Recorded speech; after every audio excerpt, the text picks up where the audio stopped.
صدقہ فطر کے جو مصارف ہیں عموماً کہا جاتا ہے کہ زکوٰۃ کے مصارف میں، لیکن یہ ہے کہ ایک قول یہی ہے کہ یہ فقیروں اور مسکینوں کا حق ہے، اور ابن تیمیہ اور ابن قیم نے اسی قول کو ترجیح دی ہے کہ یہ فقیروں اور مسکینوں کو ہی دینا چاہیے، باقی سب کے لیے نہیں ہے۔ اور صدقہ فطر کے لیے نیک فقراء کو تلاش کرنا چاہیے۔ اگر پتہ چلے بعد میں کہ جس کو صدقہ فطر دیا گیا وہ غنی تھا تو دینے والے کو کوئی نقصان نہیں ہوگا، اس کی ادائیگی ہو جائے گی، لیکن لینے والے کو نہیں لینا چاہیے، کیونکہ اس کو پتا ہے کہ وہ نہ فقیر ہے نہ مسکین ہے۔ صدقہ فطر میں ظاہر پر معاملہ کرنا ہوگا کہ جو فقیر مسکین نظر آتا ہے اپنے گفتگو سے یا لباس سے یا حالت سے،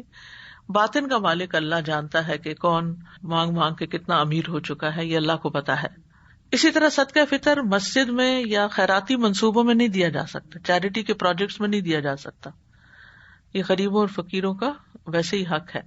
ایک صدقہ جو ہے وہ متعدد افراد کو، اور متعدد افراد کا صدقہ ایک شخص کو دیا جا سکتا ہے، یعنی ایک فطرانہ 5 لوگوں میں بھی بانٹ سکتے ہیں اور 5 فطرانے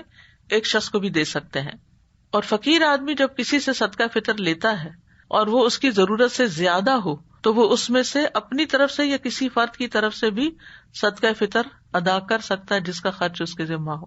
اور جس کے صدقہ فطر ادا کرنے کا انسان ذمہ دار ہو اس کو صدقہ نہیں دیا جا سکتا، یعنی جو آپ کی زیر کفالت ہیں اور جن کا نان نفقہ آپ کے اوپر ہے، آپ ان کو صدقہ فطر نہیں کھلا سکتے، جیسے ماں باپ ہیں یا حقیقی اولاد ہے، ان کو نہیں دے سکتے۔ ہاں، فقیر رشتہ دار وغیرہ کو صدقہ فطر دیا جا سکتا ہے، یعنی بہن بھائی ہیں یا بھانجے بھتیجے ہیں یا ان میں سے کوئی ایسا ہے تو اس میں صدقہ بھی ہے اور صلہ رحمی بھی ہے۔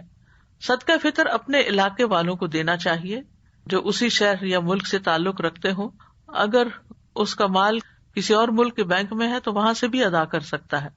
اور اگر ضرورت ہو تو کسی اور ملک میں بھی روانہ کیا جا سکتا ہے جہاں فقراء کی تعداد زیادہ ہو، یعنی اس معاملے میں وسعت ہے۔ ہاں، صدقہ فطر غیر مسلم کو نہیں دیا جا سکتا، چاہے وہ کوئی کتنا ہی قریبی سرونٹ یا ہیلپر کیوں نہ ہو۔ صدقہ فطر میں عیب دار چیز نہیں دینی چاہیے، ایسا غلہ فطرانے میں دینا جس میں کوئی عیب ہو یہ ایک غلطی ہے،